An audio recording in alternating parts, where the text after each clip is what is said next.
Assalamualaikum warahmatullahi wabarakatuh.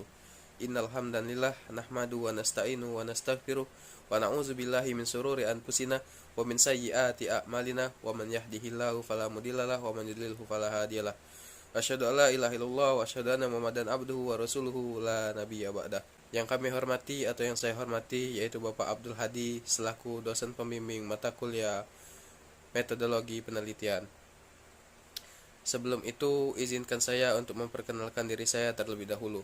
Perkenalkan, nama saya Muhammad Saidullah Al-Mukarram dengan NIM 2020103058, yaitu dari Hukum Pidana Islam 2 atau disebut dengan kelas HPI 2. Pada video ini, saya akan mempresentasikan makalah saya yang berjudul Perlindungan Hak-Hak Korban Tindak Pidana Pencurian Menurut Fikih Jinayah. Pada zaman Yunani kuno, hukum dipandang sebagai berkaitan dengan alam, demikian juga manusia yang termasuk alam itu.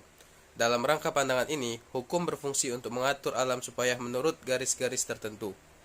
Lagi pula, mengatur hidup manusia supaya mengikuti peraturan-peraturan yang sesuai dengan hakikatnya. Dalam abad pertengahan, pandangan ini berubah.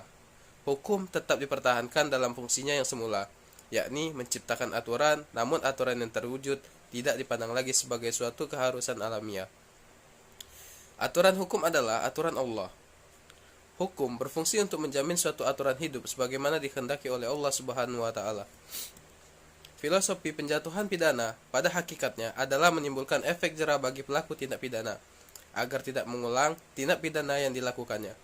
Akan tetapi, realitas saat ini, penjatuhan pidana terhadap pelaku tindak pidana dapat dikatakan kurang efektif dan relatif tidak menimbulkan efek jera.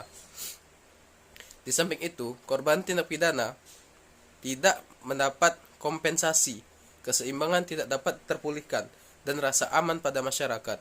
Dalam situasi seperti ini, dapat dikatakan bahwa tujuan pemidanaan tidak tercapai. Dengan sistem pemidanaan seperti sekarang ini, banyak kepentingan korban yang terabaikan. Padahal, korban adalah pihak yang sungguh-sungguh dirugikan hak asasi dan kepentingannya oleh tindak pidana yang dilakukan oleh terdakwa. Banyak contoh korban yang telah dirugikan oleh pelaku tindak pidana, tidak kembali hak-hak kepentingannya yang telah diambil atau terenggut akibat perbuatan pelaku. Bahkan tidak jarang korban makin menderita lagi akibat adanya proses pemidanaan. Contoh, korban yang telah kehilangan televisi, diambil oleh pelaku tindak pidana. Televisinya telah dijual dan hasil penjualan telah habis dipakai oleh pelaku. Kemudian pelaku tertangkap. Lalu tindak pidana ini diproses sampai pemidanaan di sidang pengadilan. Agar perkara ini dapat diperiksa di pengadilan negeri, maka korban dijadikan sebagai saksi. Dengan menjadi saksi inilah, korban harus berulang-ulang dipanggil, mulai dari tingkat penyelidikan dan penyidikan sampai ke tingkat peradilan.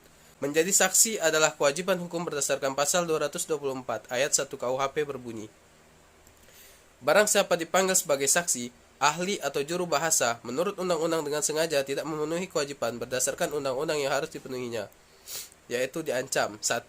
Dalam perkara pidana dengan pidana penjara paling lama 9 bulan. Padahal korban punya kepentingan lain yang harus dikerjakannya, misalnya mencari nafkah untuk keluarganya. Di samping habis biaya, waktu, tenaga, dan pikirannya untuk proses ini, sementara televisinya yang hilang tadi tidak dapat kembali atau tergantikan. Inilah yang disebut orang sudah jatuh tertimpa tangga. Pada dasarnya, hukum bertujuan untuk menciptakan ketertiban dan keamanan guna terwujudnya suatu masyarakat yang harmonis, damai, dan tentram. Kedamaian dan ketentraman tersebut akan terwujud apabila seluruh komponen yang ada di dalam alam semesta ini patuh dan taat terhadap hukum yang berlaku. Oleh karena itu, seluruh alam semesta ini terkait dengan hukum agar keharmonisan, kedamaian, dan ketentraman itu terpelihara dengan baik. Hukum juga merupakan wujud dari perintah dan kehendak negara yang dijalankan oleh pemerintah untuk mengemban kepercayaan dan perlindungan penduduk yang berada dalam wilayahnya. Perlindungan yang diberikan oleh suatu negara terhadap penduduknya itu dapat bermacam-macam sesuai dengan perilaku setiap masyarakat karena hukum itu juga timbul dari suatu kebiasaan masyarakat. Karena itu, kebutuhan akan hukum berbeda-beda dari setiap masyarakat yang ada. Setiap tindak kriminal, di samping memunculkan pelaku juga akan menimbulkan korban. Korban itu dapat berupa pelaku kriminal maupun korban yang timbul akibat dari tindak kriminal yang dilakukan oleh orang lain. Perlindungan korban tindak pidana dapat diartikan sebagai perlindungan untuk memperoleh jaminan atau santunan hukum atas penderitaan kerugian orang yang telah menjadi korban tindak pidana. Jadi, segala sesuatu yang dapat meringankan penderitaan yang dialami seorang akibat menjadi korban itulah yang dimaksud dengan perlindungan korban. Berupaya untuk meringankan penderitaan tersebut dapat dilakukan dari dua sisi, yakni mengurangi penderitaan dari sisi fisik korban dan mengurangi penderitaan mental korban. Korban adalah mereka yang menderita jasmania dan rohania sebagai akibat tindakan dirinya sendiri maupun orang lain yang mencari pemenuhan kepentingan diri sendiri atau orang lain yang bertentangan dengan hak asasi pihak yang dirugikan. Korban dapat berupa perorangan maupun kelompok. Korban juga dapat berupa suatu badan hukum.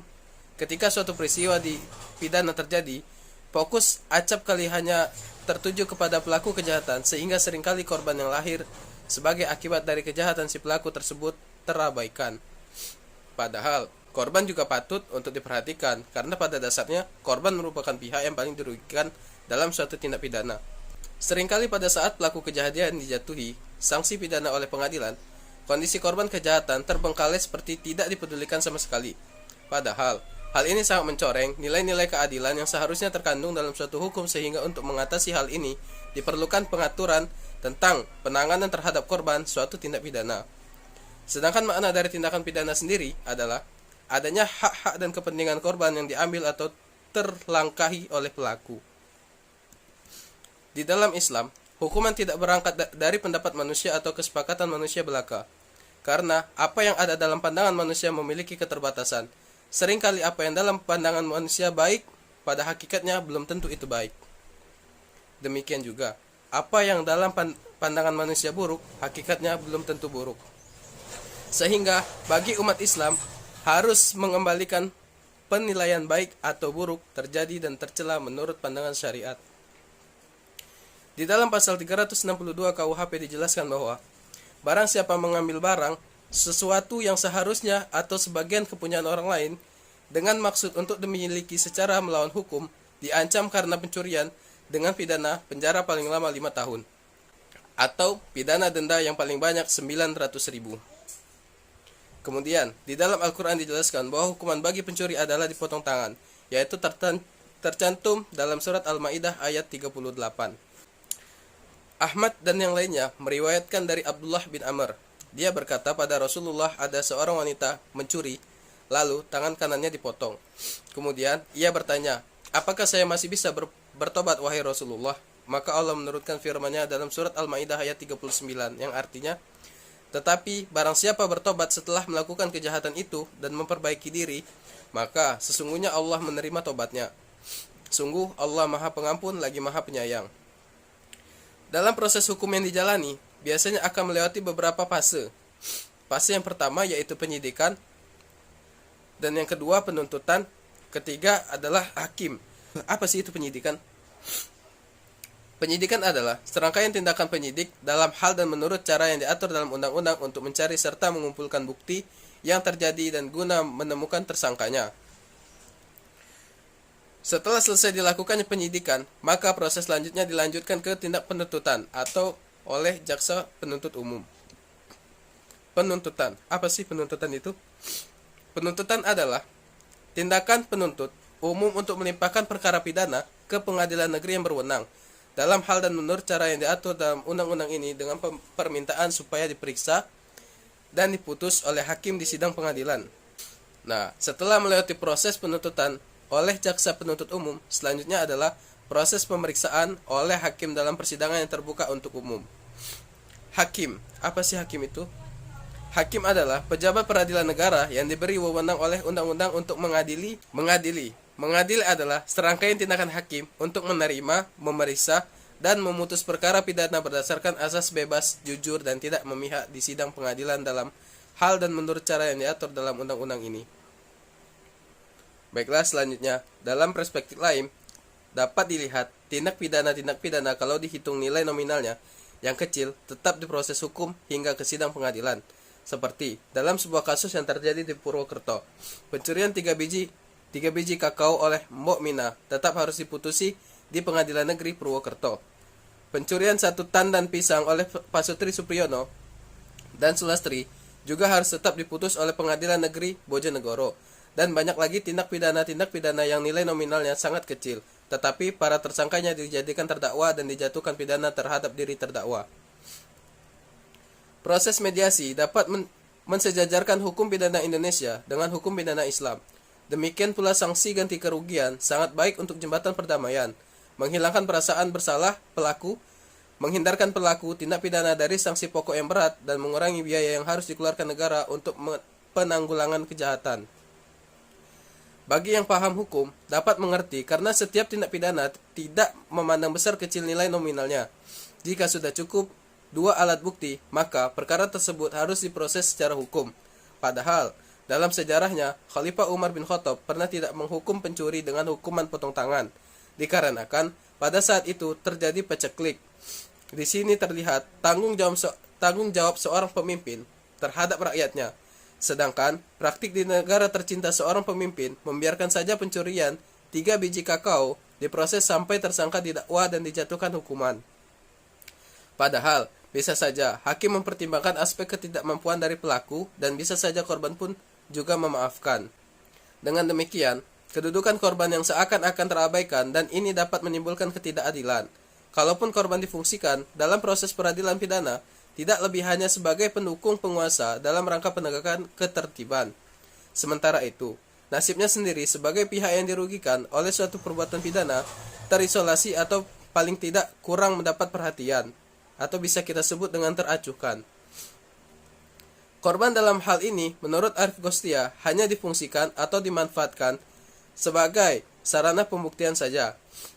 Karena itulah, penulis tertarik untuk melakukan penelitian lebih lanjut tentang perlindungan hak-hak korban untuk pidana pencurian menurut fikih jinayah. Rumus masalah.